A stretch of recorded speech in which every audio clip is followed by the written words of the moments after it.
Hi, Westby Area High School. This video will teach you how to turn off your Google Classroom stream, and then you can use it just for announcements, and it becomes less clogged up. So the first thing you want to do is be inside of your classroom. This is a step that you'll have to do per classroom. Underneath the settings navigation, you can see I got to class details. And now underneath, you can see under invite codes, you have this menu item called stream. You can select who can post and comment in the stream. I have mine set to only teachers. Then you can select classwork on the stream, and I said hide.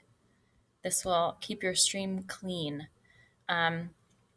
You can select as a teacher whether or not you want to see deleted items, and then you can select other grading options from inside the class settings menu as well.